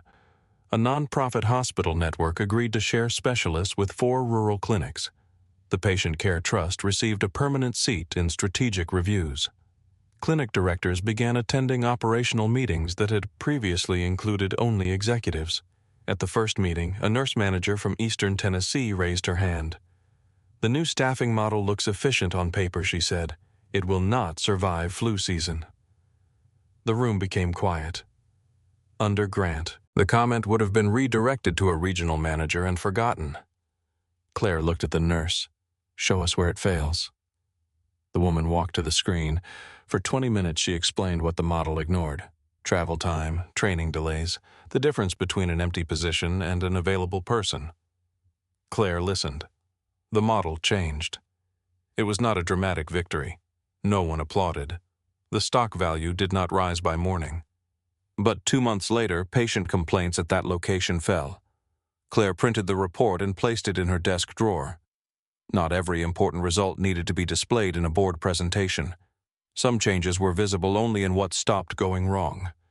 In Valle Crucis, winter settled over the orchard. The first snow arrived before dawn. Lucy woke Ethan by opening the bedroom curtains. White covered the rows all the way to Thomas's fence. "School is canceled," she said. "You checked. I checked 3 sources. Of course you did. The county website, the school message, and Mrs. Avery. Mrs. Avery is not an official source. She is a bus driver. That may be more official than the county." Lucy sat on the edge of the bed. "Are you going to Charlotte again?" Ethan looked at the clock. "No. Are you going to help the company?" He sat up. "What company?" Lucy gave him a look. "You know which company." Ethan had received 2 messages from Francis Keller asking whether he would consider advising the Patient Care Trust. The role would be limited. Most work could be done from home. Travel would be occasional. He had not answered. "I have not decided. Why, I already have work." Lucy looked toward the snow-covered orchard. "The trees are sleeping. They are not sleeping. That is what you told me last year. I simplified. You lied to a child. I explained dormancy in an age-appropriate way." Lucy crossed her arms. "You do not want to go back." "No, you do not have to go back." Ethan looked at her. She continued. "You could go forward." The words sounded too old for her. He wondered whether Nora would have smiled. Probably. He looked toward the photograph now standing on the dresser. "What if it takes time away from you?" Lucy considered the question seriously. "How much I do not know. 1 day sometimes. 2 days maybe. A week? No." Lucy nodded. "You already spend whole days fixing things that are not broken yet. That is maintenance. So is helping people not ruin a company." Ethan stared at her. Lucy stood. "I am making pancakes. You are 10. I know how. That is not reassuring." She walked toward the door. "Dad." "Yes, being home is not the same as being stuck." Then she disappeared into the hallway.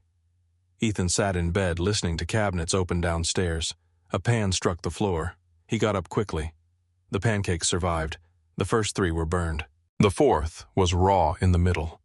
By the 6th, Lucy had adjusted the heat. Ethan ate all of them. That afternoon, while snow fell beyond the kitchen windows, he called Francis. "I am not interested in a title," he said. "I did not offer one. I will not work full-time. I did not ask. I will not relocate." "Ethan." He stopped. Francis sounded amused. "The trust needs someone who can review transaction risk and explain it without hiding behind language. We need 8 hours a month. Perhaps 12 if Claire decides to acquire something. She is not acquiring anything." Then 8. Ethan looked at Lucy. She sat at the far end of the table, pretending not to listen. "I want every conclusion independently reviewed. That is already in the charter. I want the record to show where I am uncertain. That is why I called you." He looked at Nora's photograph on the refrigerator. "All right." Lucy kept her eyes on her book. After the call, Ethan placed the phone down. "You were listening." "No. You turned the same page 6 times." She looked at the book. "It is complicated. You have been reading about soil acidity. It is very emotional." Ethan smiled. The advisory work began quietly. A secure laptop arrived by courier. Ethan set it up at the kitchen table. On his first call, he wore a clean shirt. and kept the camera angled away from the dishes drying beside the sink. Lucy sat on the floor with headphones completing math problems. The Patient Care Trust reviewed a proposal to purchase 2 small rehabilitation centers. Ethan listened as executives explained revenue projections and operational benefits. When they finished, he asked one question. What happens if the smaller center loses its only physical therapist? Silence followed. No one had modeled it. They delayed the vote. A week later, the proposal returned with a staffing plan and funding for recruitment. After the call, Ethan closed the laptop. Lucy removed one headphone. You sounded important, I hope not. You used the voice. What voice? The one adults use when they want other adults to stop talking. I do not have a voice. You do. She returned to her work. You sounded useful. Ethan looked at the dark laptop screen. Useful. He could accept that. Claire saw Ethan's name for the first time in a Patient Care Trust report. Transaction review conducted by Ethan Cole. No hidden history. No anonymous envelope. No attempt to disappear. She read his analysis twice, though it concerned a minor acquisition with no connection to her. His writing was direct. He identified what he knew, what he did not know, and what needed to be checked. At the bottom, he had added one sentence. The absence of evidence is not evidence that the risk is absent. Claire smiled, despite herself. Naomi noticed from the doorway. You are reading the rehabilitation report. Yes, for the 3rd time. I am evaluating the analysis, of course. Claire closed the file. Naomi placed a calendar on the desk. The quarterly clinic review is next Thursday, I know. The school presentation in Valle Crucis is also next Thursday. Claire looked up. How do you know about that? Lucy emailed the community outreach office asking whether someone from Blue Ridge could attend. She emailed the company. She attached an agenda. Claire opened the message Naomi forwarded. Lucy's class was presenting projects on sustainable mountain agriculture. Lucy's project concerned the restoration of neglected orchards and their potential role in community nutrition. At the bottom, Lucy had written, Claire Whitmore said, healthcare should not depend on your address. Food should not either. Claire stared at the sentence. What time? 10:30. The investor call is at 10. Move it. Claire looked at Naomi.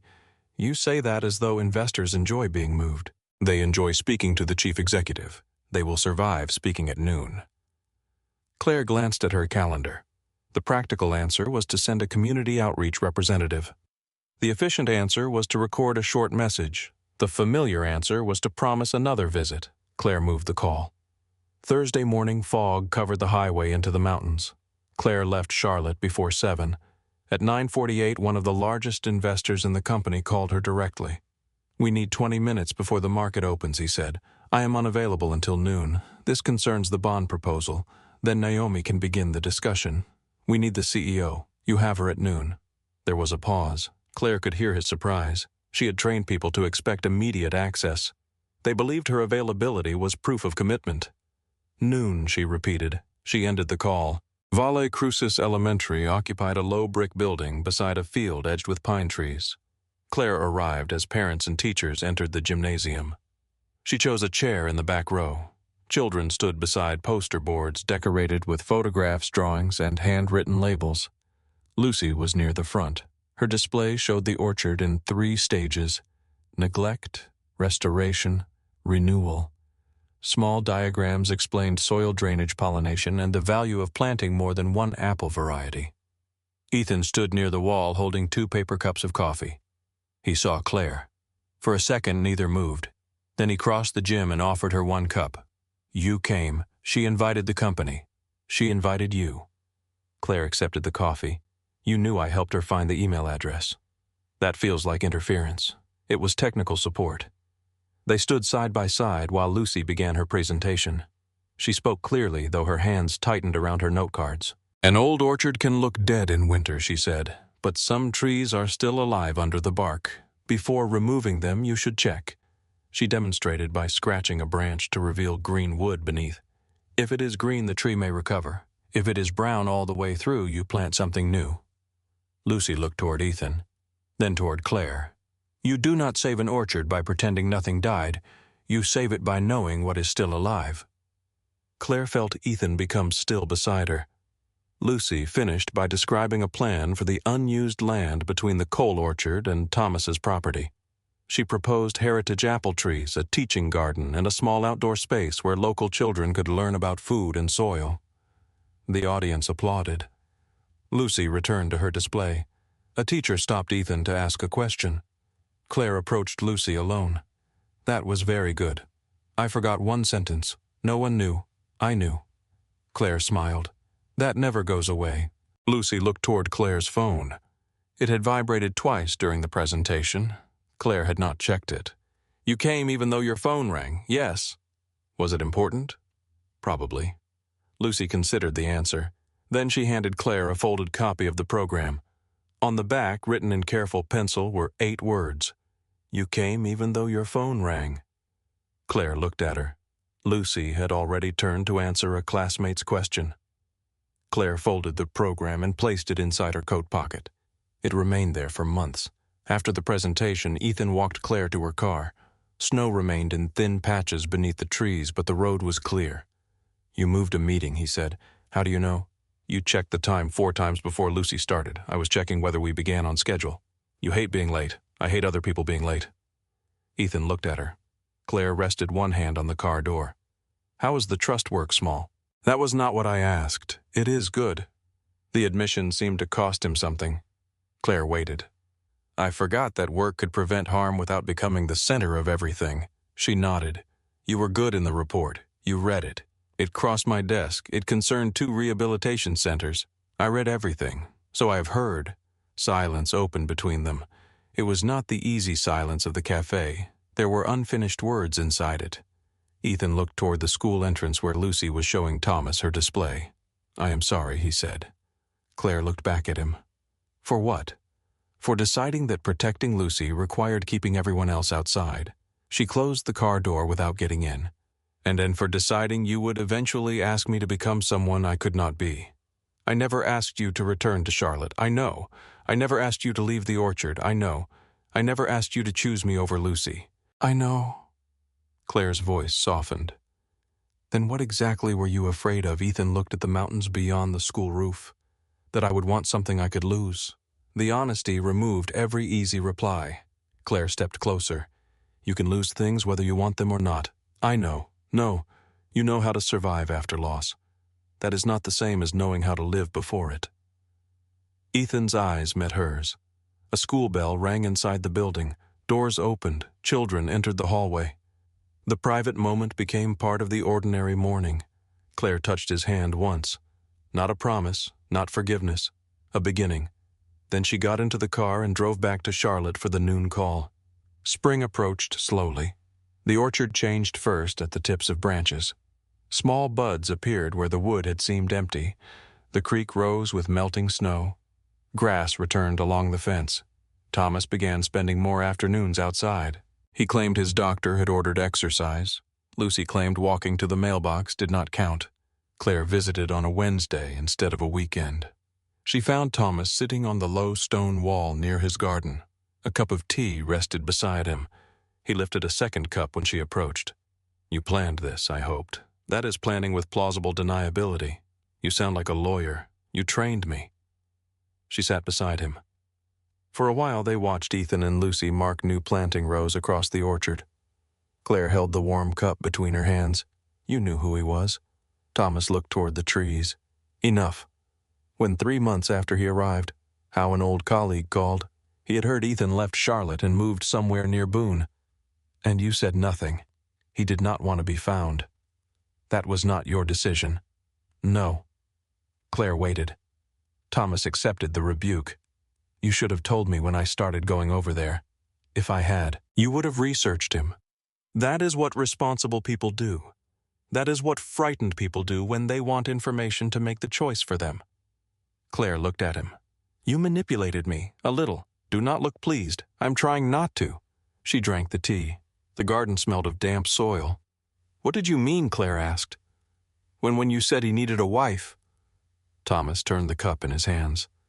"I did not mean someone to cook his meals or keep his house. That is reassuring. I did not mean someone to replace Nora." Claire's gaze moved toward Ethan. "Then what?" Thomas looked down at the stone wall. "Your mother carried things I did not know how to name.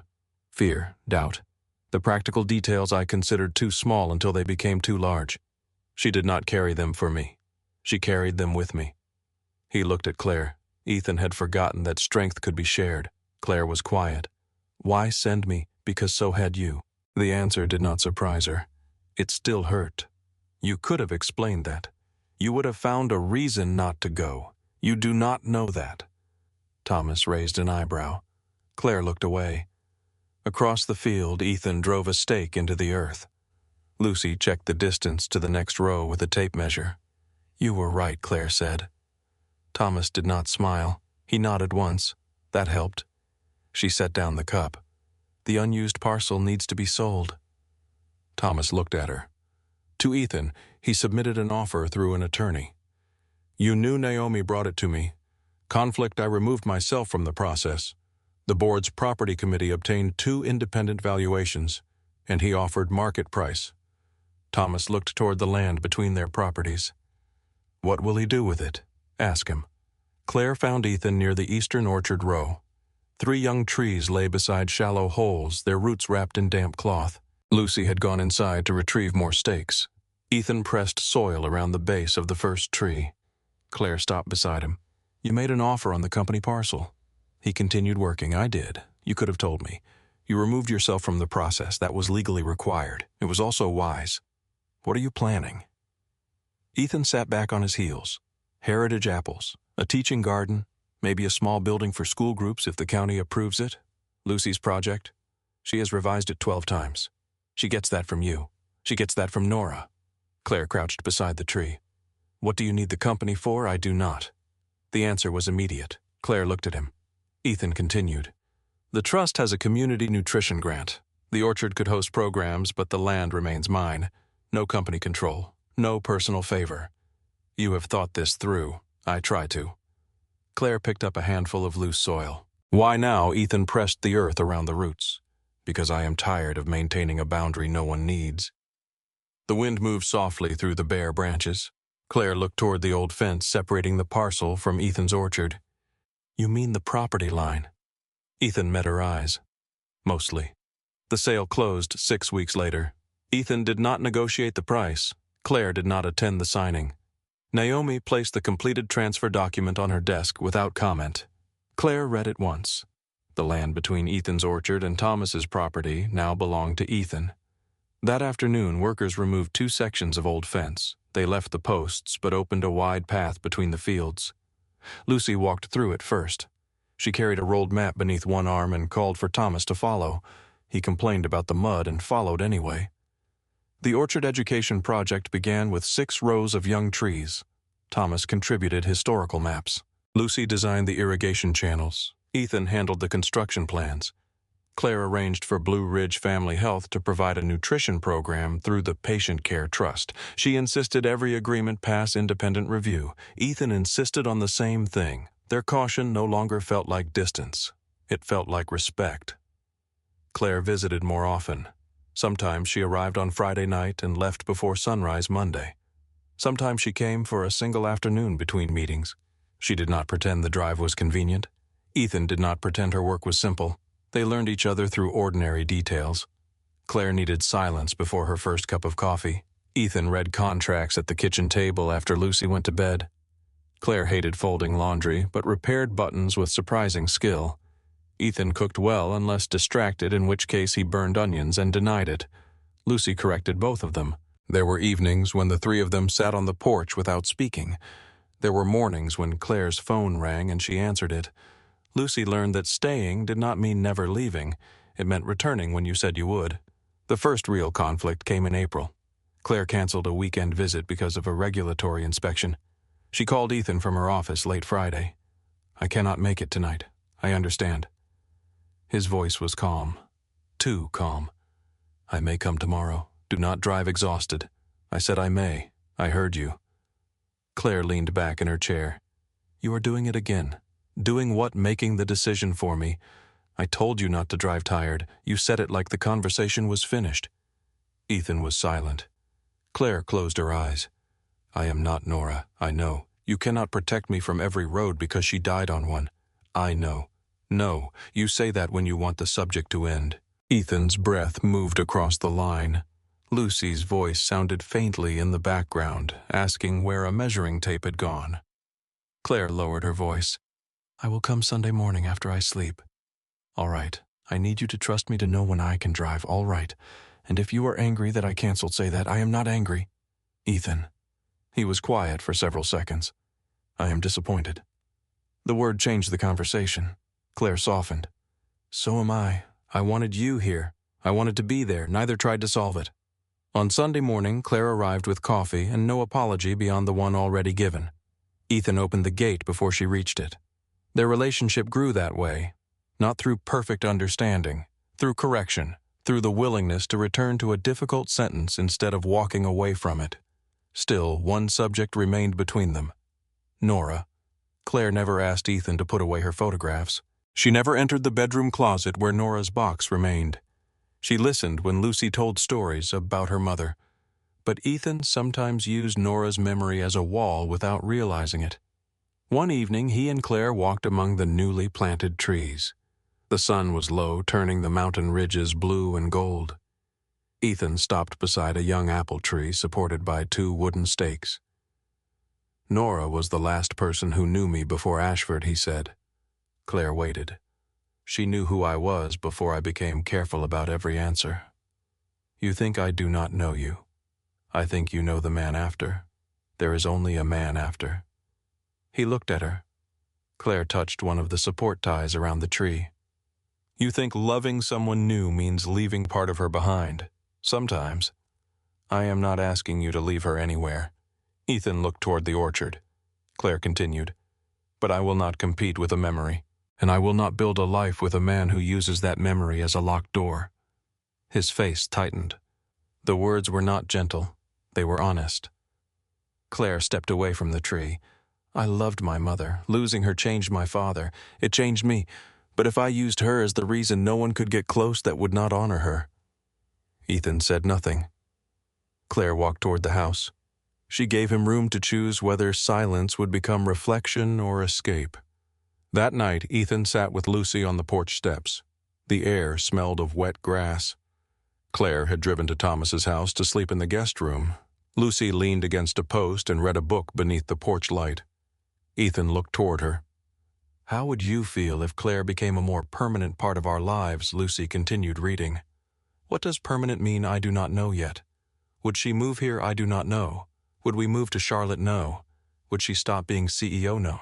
Would you stop making pancakes on Sunday? Absolutely not." Lucy turned a page. Ethan waited. She looked toward the kitchen window where Nora's photograph stood on the shelf. "Mom is still my mom. Always. Claire knows that." "Yes. Do you?" Ethan looked at her. Lucy closed the book. "You act like being happy means you forgot Mom. I do not.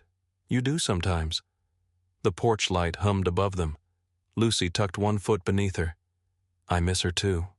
I know. But I do not want everything to stay sad so she knows we remember." Ethan's throat tightened. Lucy looked toward Thomas's house.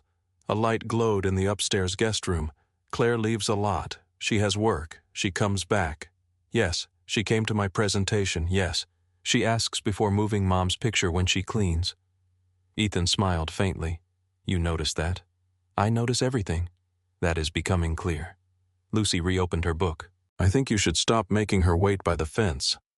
The next afternoon, Ethan found Claire near the creek.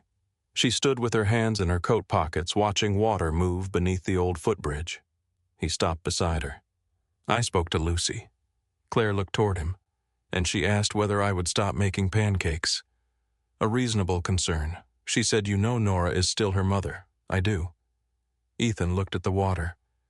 "I do not know how to love you without being afraid of losing you." Claire's expression changed. It was the first time he had used the word. She did not make him repeat it.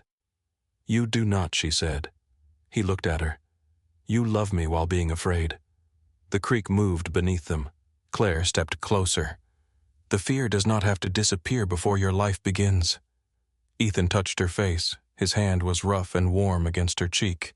When he kissed her, there was no music, no audience, no perfect light. Only water under the bridge and Lucy calling from the orchard that they were standing in the wrong place to measure drainage. Claire laughed against his mouth. Ethan closed his eyes. For the first time, the sound of happiness did not feel like a betrayal. Late March arrived with warm afternoons and cold nights. The orchard buds opened. White blossoms appeared across the older trees, uneven but alive. On a Friday evening, Claire turned onto the gravel road as the sun dropped toward the western ridge. She parked beside the old split rail fence. Ethan stood near the gate where they had first met. The broken rail had been replaced months earlier. The posts had been straightened. Fresh paint covered the weathered wood. The gate stood open. Claire stepped out of the car. She had left her suit jacket in Charlotte. Her sleeves were rolled to her elbows. Dust from the road settled on her shoes. Ethan watched her approach. Neither spoke until she reached the fence. Claire rested one hand on the top rail. "My father said you needed a wife." Ethan looked toward Thomas's house. "He says many things. He was very confident. He usually is." Claire smiled. Was he wrong? Ethan turned toward her. Yes. The answer surprised her. About which part Ethan looked across the orchard. Lucy was walking toward Thomas's property with a book under one arm and a bundle of irrigation stakes under the other. Thomas followed several yards behind, carrying nothing and complaining about the distance. Ethan looked back at Claire. "I did not need someone to fix my life. That is fortunate. Why, I am busy." A quiet laugh escaped him. Claire waited.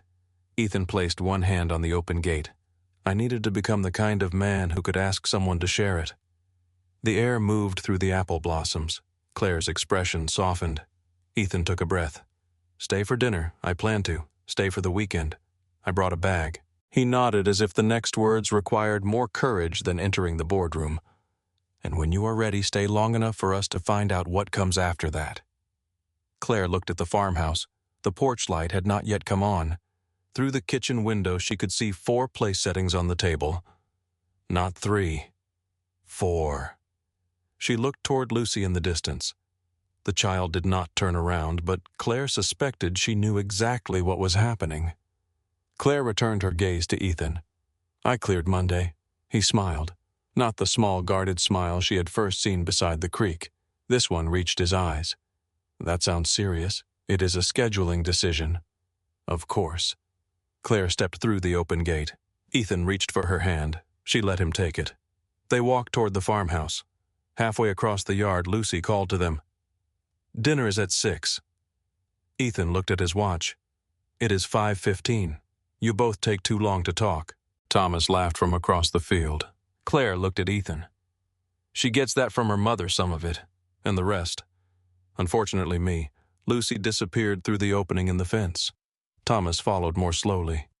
The last sunlight moved across the orchard, touching the young trees first, then the old ones that had survived years of neglect.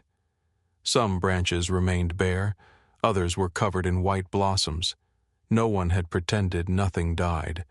No one had removed what was still alive. The camera would have found them there if this were the kind of story that needed proof. A single father with dirt beneath his fingernails. A woman who had spent years carrying a company as if strength required solitude. A child moving easily between 2 homes that no longer felt separate. An old man standing near a fence he had once used to bring 2 lonely people together. But no one inside the story was watching from a distance. Claire and Ethan crossed the yard side by side. The gate remained open behind them. Lucy waited on the porch with her book. Thomas carried the irrigation stakes he had insisted were too heavy. The kitchen light came on, and beneath a sky turning slowly from gold to blue, Ethan no longer looked like a man who had escaped his old life. He looked like a man who had finally chosen the one in front of him. Claire squeezed his hand. He looked at her.